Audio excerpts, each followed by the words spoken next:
हमें कितना अपने से दूर करते हैं, दूरियां बनाते हैं।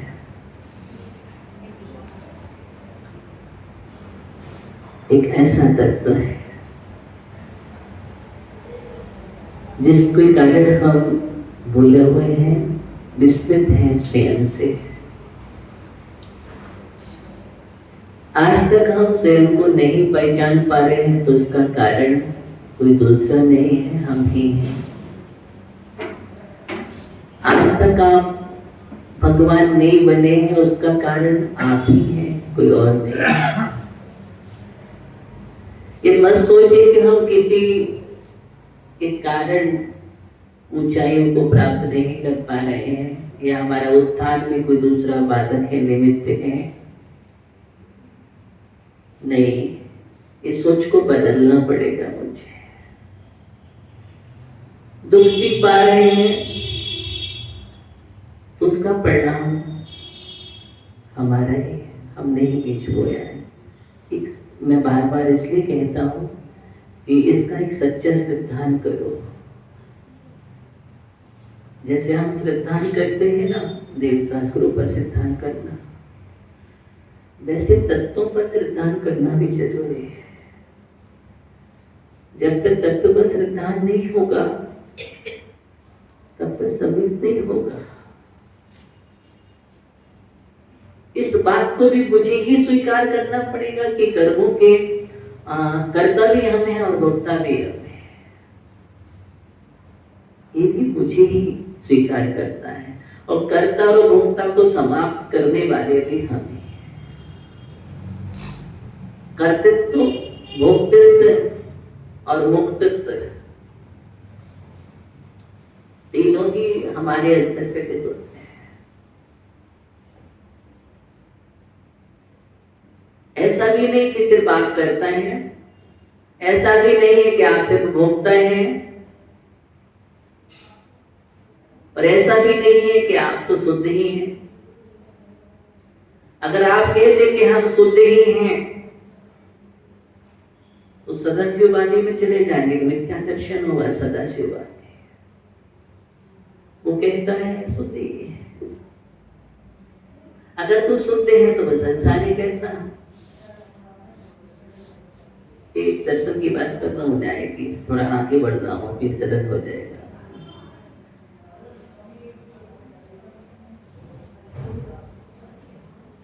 आप कहते हैं शुद्ध है तो संसार कैसा, तो संसार है तो शुद्ध कैसा?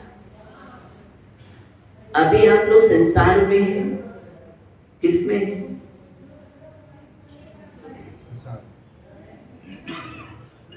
ध्यान तो पीछे वाले जो दादी लोग बैठे ना, हाँ, वो भी यहाँ सम्मिलित हो जाए।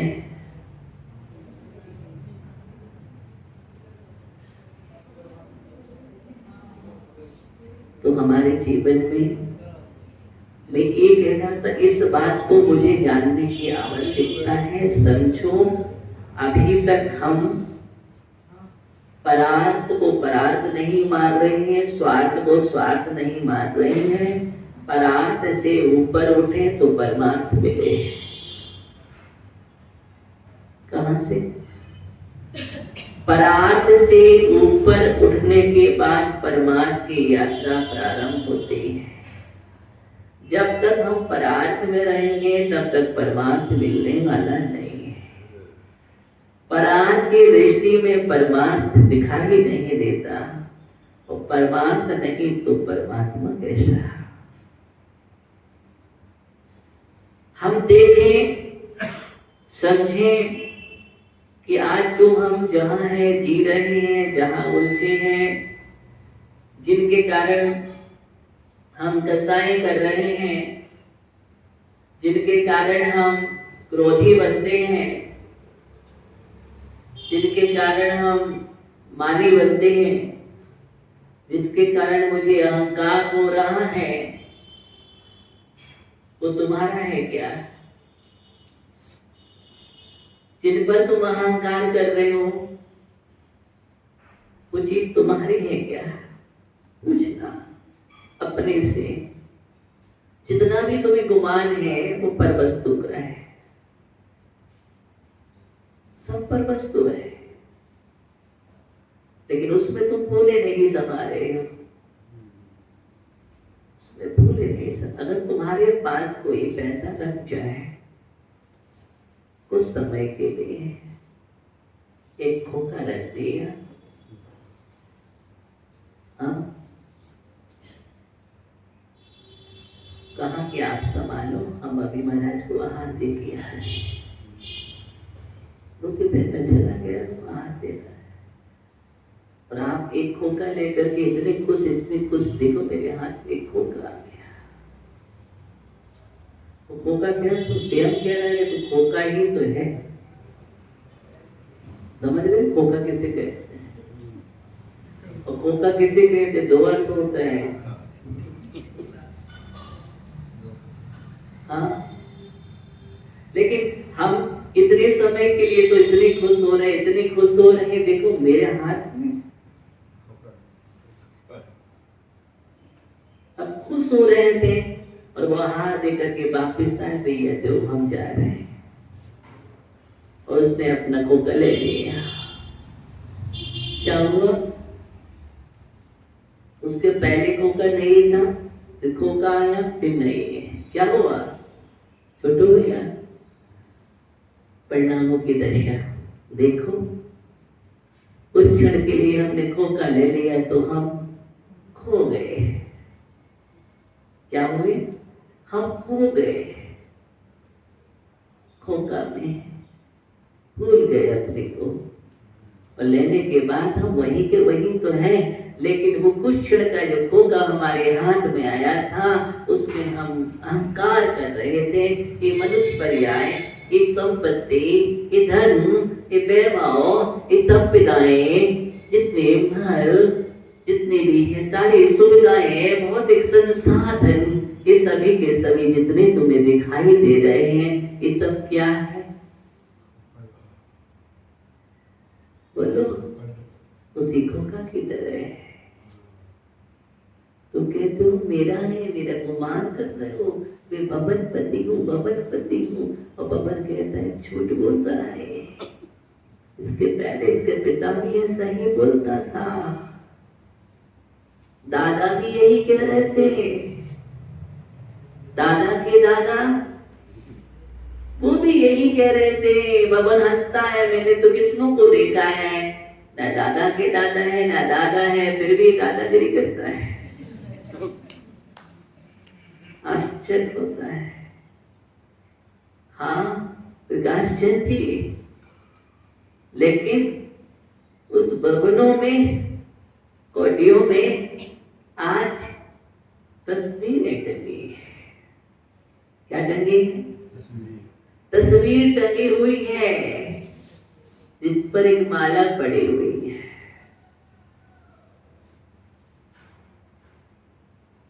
ध्यान रखो जीवन में।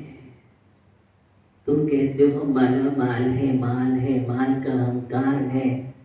माल के अहंकार करने के बाद तस्वीर पर माला रह जाती है। क्या रह जाती है? माला रह जाती है, और वो भी ज्यादा समय नहीं। कभी कभी तो ऐसे स्थान है जहाँ माला पड़ी है, तस्वीर पड़ी है, उसमें भी दीमक खा रही है उसको। सुनिए भैया, देखो ना कितने कितने कभी दुर्ग बनाए थे, किले बनाए थे, महल थे, राजमहल थे। आज उनकी दशाएं जाकर के देखो क्या है, खंडर पड़े हुए हैं, और आज वहां पर क्या हो रहा है, मैंने देखा है।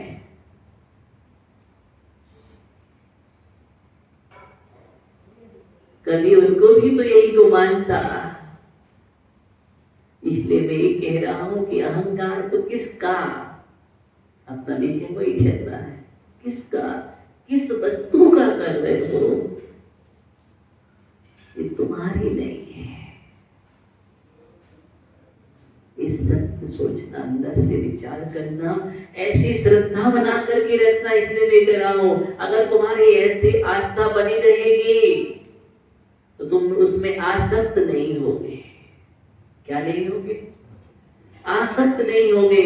जब भी बैठो चिंतन करो, विचार करो, मेरा नहीं है, ये पुण्य के परमाणु हैं, कब बिखर जाए। क्या हो? इसके परमाणु हैं, ये पुण्य के परमाणु है, कब बिखर जाए। इसलिए इस बात को अपने जीवन में चिंतन करना। चक्रवर्ती यही सोचता था, तभी घर में रह के वैरागी था।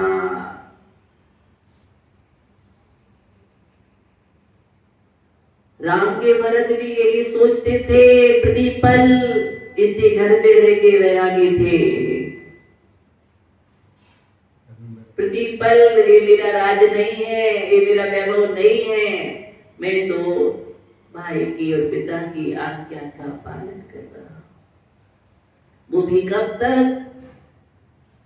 जब राम वनवास से जब तक नहीं आए, वापस नहीं लौटे। जिस दिन वापस लौटेंगे, क्या नियम?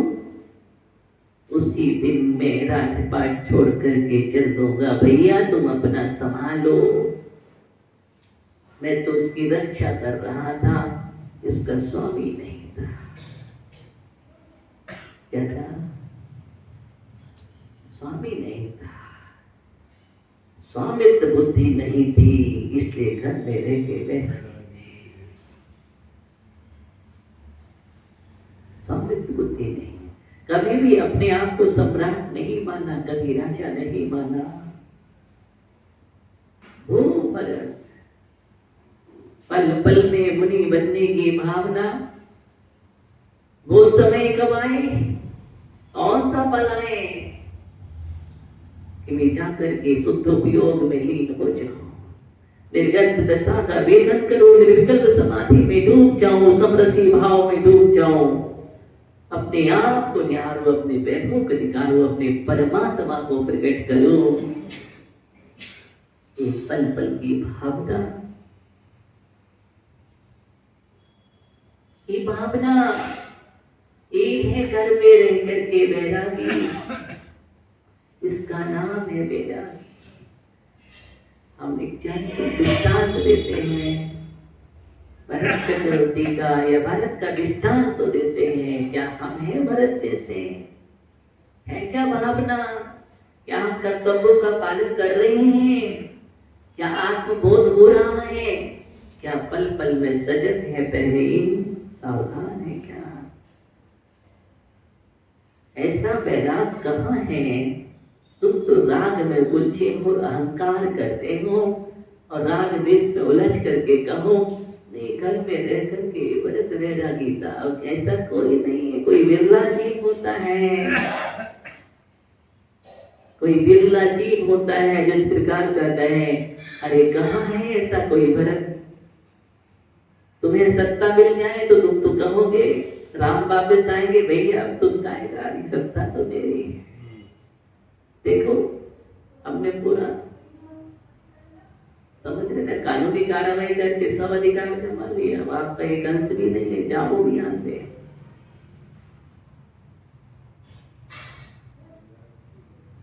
हाँ, ऐसा भरत कोई है क्या? ऐसी प्रतिज्ञा है क्या कि जिस दिन राम आएंगे उसी दिन निकल जाएंगे? है किसी की प्रतिज्ञा?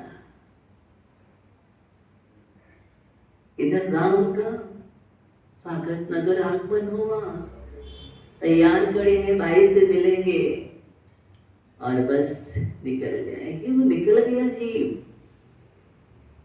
मालूम है? वो भरत मुनि, देखो ना, सोचो, जानते थे। ऐसा अस्तित्व बोध करो। क्या करो? ऐसा अस्तित्व बोध करो। एक है तत्व का निर्णय, एक है तत्व बोध।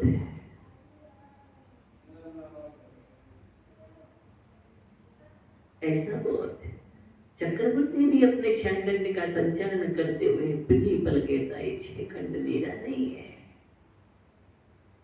जब भी अंदर में बैठता है, 6 कर्तव्यों का पालन पूरा कर रहा है, भगवान के पूजन करने बैठता है ना, तो क्या होता है? आप पूजन कैसे करते हो? जितनी जल्दी हो मंदिर से बाहर हो जाए।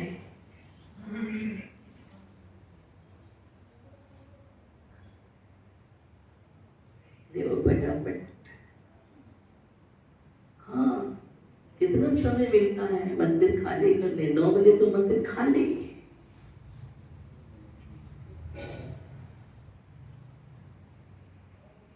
पूजन करने का समय नहीं है।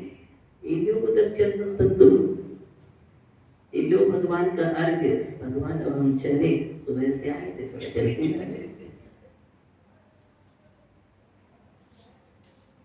हाँ कितना समय।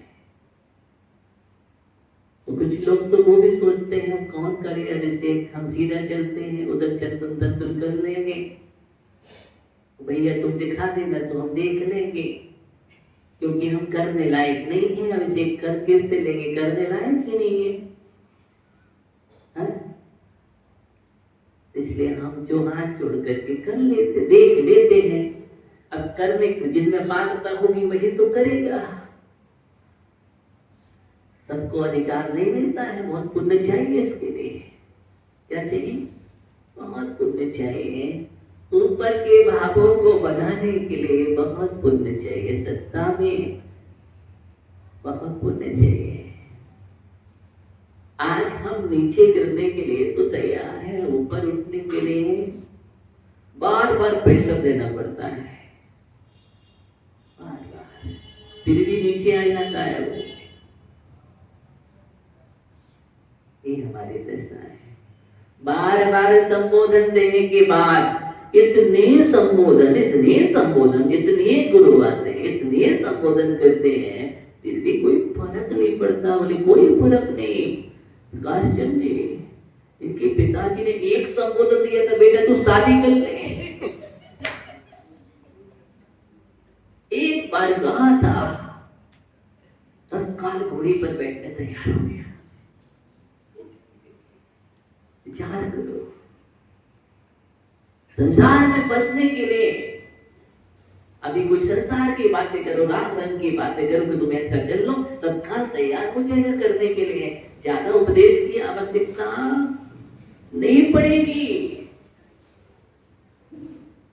इतने संस्कार है अविद्या के, इसके अविद्या के संस्कार है। इतना सो रहा है नींद में, किसी से कहो तुम सो जाओ, अभी सो जाएगा। राजकुमार भैया अभी सो जाएगा, समय नींद तत्काल आ जाएगी। और किसी से कहो 4 बजे उठ करके तुम्हें अपने क्रियाचर्या बनाना है, सामायिक करना चाहिए, तो हम बचने की कोशिश करेंगे। क्यों? संस्कार किसके हैं? अविद्या के संस्कार है, अविद्या के संस्कार है। वही जीव 1 घंटा बैठ करके राग रंग की बातें करने के लिए तैयार हो जाएगा बहुत अच्छी तरह से, और उससे कहा जाओ कि थोड़ा सा समय निकाल के भैया अभिषेक कर लिया करो,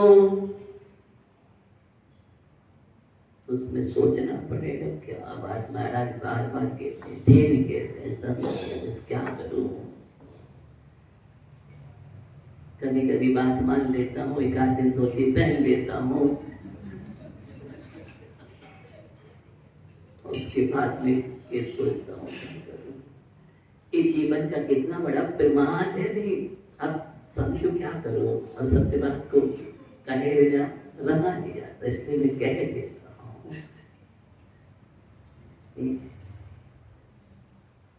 बहुत मुश्किल है 1 घंटे सामायिक करना, बहुत मुश्किल है। वो 3 घंटे वार्तालाप कर सकता है एक जगह बैठ करके, वहीं बैठ करके, लेकिन वहीं बैठ करके ध्यान की बात करो, जाप करने की बात करो, तो उसको माथा दुखने लगेगा, वो तकलीफ में, अब वो कहेगा मेरा आसन दुख रहा है, मैं बैठ नहीं पा रहा हूँ, कोशिश करेगा मुझे कुर्सी मिल जाए, मुझे आसन मिल जाए, टिकने की व्यवस्था मिल जाए, और कहे सामन तो लेटने की व्यवस्था मिल जाए।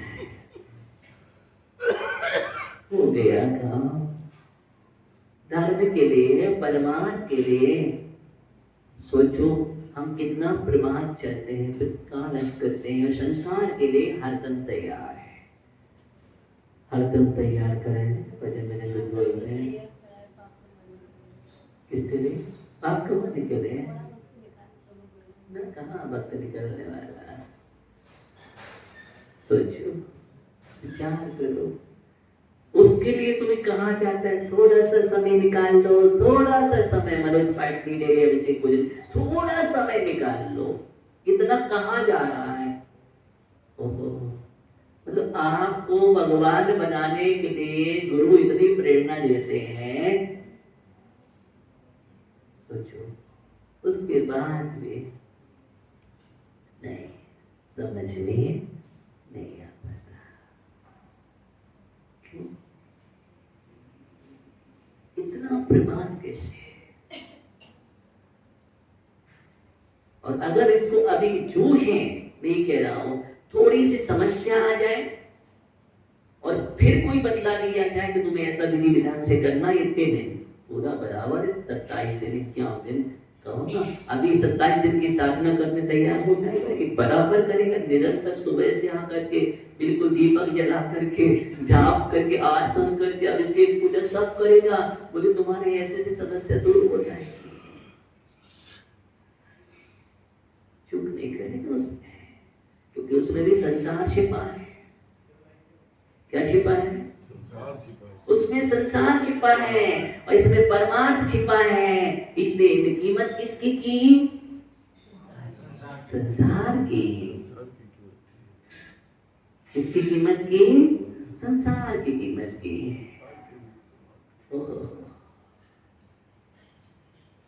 हम भगवान के पास जाते जरूर है, कीमत का है नहीं। जो मूल्यवान है उसकी कोई कीमत नहीं है, जिसका कोई मूल्य नहीं है वो मूल्यवान है। ये मणि छोड़ करके, रत्न छोड़ करके कंकड़ पत्थरों में उलझा हुआ है। इसको कंकड़ पत्थर ही रास आ रहे हैं। क्या रास आ रहे? कंकड़ पत्थर। एक और मणि पड़ा हुआ है, रत्न पड़ा हुआ है, कोई नोट चमक रहा है, एक और खनी का टुकड़ा पड़ा हुआ है। दोनों सामने पड़े हैं, दोनों। एक पूज्य बात स्वामी कह रहे, हम नहीं कह रहे हैं। आगम ये बस चिंतामणि दिव्य इतः पुण्यां खंडिकम ध्यानेन चेदुभे लव्ये क्वात्री यंताम विवेकिनः। कौन विवेकी होगा? किसका आदर करेगा? आदरताम इतः चिंतामणि दिव्य। एक और चिंतामणि दिव्य रत्न है, इतः पुण्यां खंडिकम, एक और खंडी का टुकड़ा पड़ा हुआ है। अब बतलाओ, ध्याने चेदुभे लव्ये, दोनों प्राप्त कर सकते हो, आप क्या चाहिए? पूज्य बात स्वामी कह रहे हैं, कौन से ग्रंथ में? स्तुतिस पढ़ा है आप लोगों ने? पढ़ा है ना प्रकाश जी? समय सर पढ़ा है? सब पढ़ा है। हाँ, सब पढ़ा है हमने तो, फिर भी हम पढ़े हैं। समझ रहे ना? आश्चर्य होता है। एक व्यक्ति आया जसवीर पल को देखो, समय सार पढ़ा है। क्या पढ़ा? समय सार पढ़ा है। अच्छा, अच्छे से नीचे से ऊपर तक देखा, उसको समय सार पढ़ा है। हाँ, समय सार एक बार नहीं 80 बार। कितने बार? 80 बार समय सार पढ़ा है। आप तो आश्चर्य देखते रह गए, आश्चर्यचकित उसके चेहरे को देखा, नीचे देखा, ऊपर देखा, तूने 80 बार समय सार पढ़ा है, फिर भी तू यहाँ खड़ा है।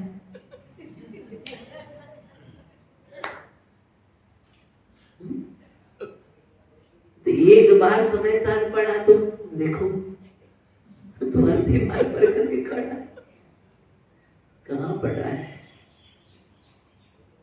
सोचिए। इस तो देश के एक एक कार का भी तुम निर्गंध बना लेगी, निर्गंध बना लेगी। पढ़ो, कहाँ पढ़ते हैं? एक बार तो पढ़ लो सही तरीके से, अभी नहीं पढ़ पाते हैं और ऐसा लगता है कि हम पढ़ना भी नहीं चाहते हैं। अगर पढ़ लेंगे तो सब छूट जाएगा हमसे। क्या होगा? अगर हम पढ़ लेंगे तो हमसे छूट जाएगा। कोई हमसे छुड़ा ले हमें तैयार है, हम छोड़ने तैयार नहीं। क्या कहेंगे इसको? विवेकी कहेंगे, बुद्धिमान, प्रज्ञाशील, ज्ञानी, क्या? पक्का? हम तो नहीं कह रहे हैं, आप कह रहे हैं। सोचो, कोई हमसे छीन ले हमें तैयार है, लेकिन हम बुद्धिपूर्वक छोड़ने तैयार नहीं।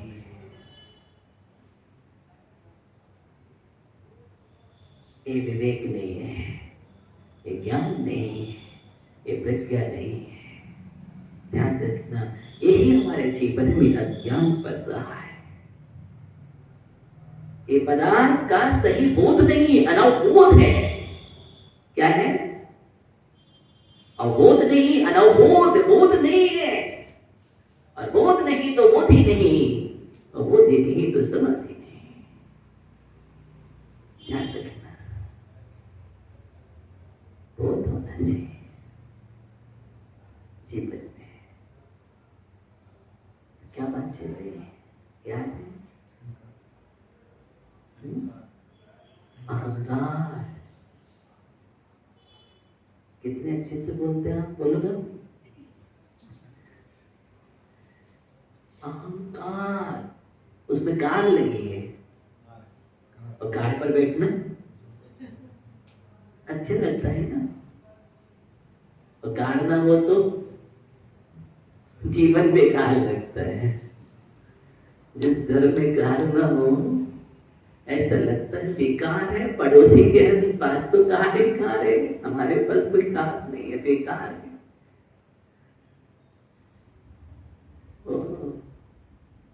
इसलिए देख देख करके बैठता है अहंकार। हमारा पूरा जीवन उस कार पर बैठ करके ही चल रहा है। हम यात्रा कर रहे हैं तो उस पर बैठ करके कर रहे हैं। इसलिए जीवन में सबसे ज्यादा अगर कोई डेंजर है, विषैला है, जहरीला है, उसका नाम अहंकार है। हाँ, एकदम सही। ये विरासत में लेकर के आता है मनुष्य। क्या लेकर के आता है? विरासत में लेकर के आता है। झुकने नहीं देता है, झुकना चाहता नहीं है, झुक जाता है वो अलग बात है। झुकना नहीं चाहता है, वो तो उसका जीवन ऐसा चलता है कि मैं झुकू ना, अकड़ के ही चलता है।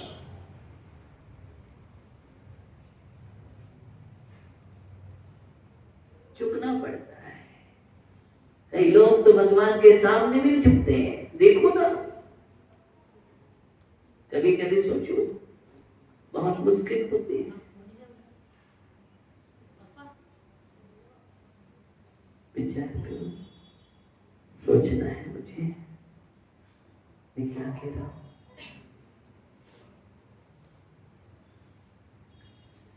जीवन में इस तत्व को समझना बहुत जरूरी है कि हम पर में इतने बुझे हैं, और पर के कारण कभी कभी सोचना, तुम्हें ये कह रहा था जो खोखा है वो तुम्हारा नहीं था, लेकिन खोखा में तुमने अपने को मान लिया था। बस यही मान्यता ही दुखदाई है। क्या है? ये मान्यता ही दुखदाई हमारे जीवन में। हम मान करके ही तो बैठे हैं, और मान करके मान कर रहे हैं। क्या कर रहे हैं? मान करके मान कर रहे हैं। सीखा तो मान कर रहे हैं, अभिमान कर रहे हैं, फिर भी मान करके मान नहीं रहे हैं।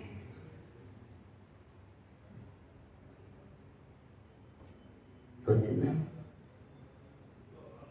मान नहीं रहे हैं, ये मान है।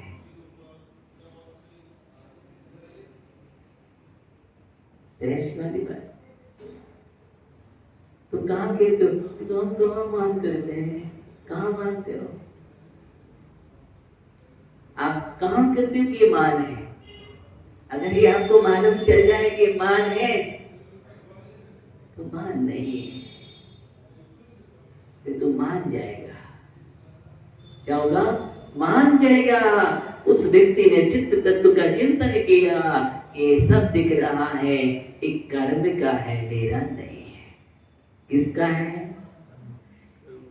ये सब कर्म का है।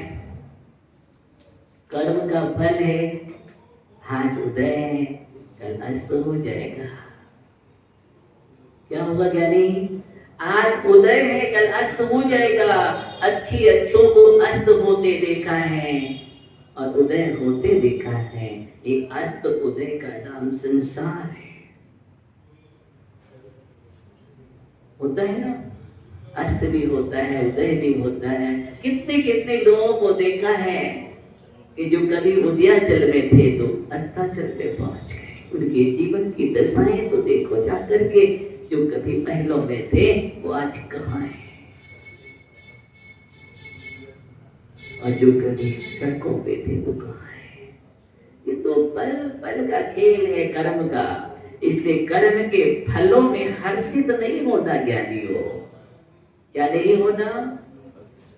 ना हर्ष ना विषाद। छेड़ाला में क्या लिखा है? पुण्य पाप फल पाए, हर्ष से दुखों मत आए। ये पुण्य के फलों में हर्षित नहीं होना और पाप के फलों में बिलखना नहीं, विषाद नहीं करना।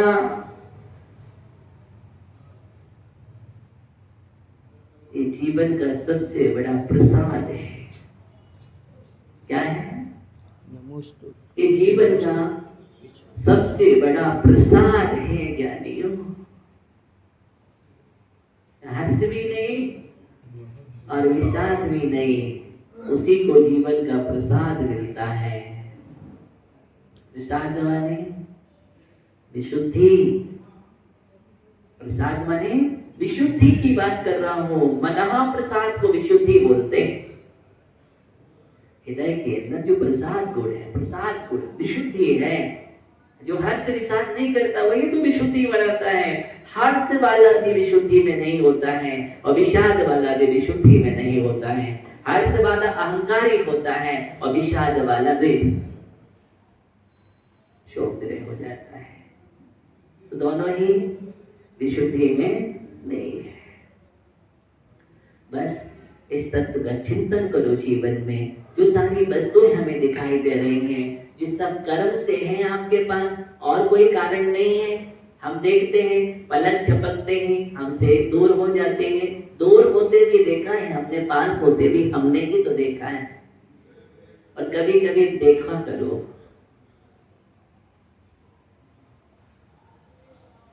देखने की आदत डालो। किसकी? देखने की आदत डालो। हम देखते कहाँ हैं? हम तो बिना देखे ही पकड़ लेते हैं। देख करके तो मालूम चलेगा। देखने वाले दृष्टि होती है, और दृष्टि का मतलब यह सब में दृष्टि है।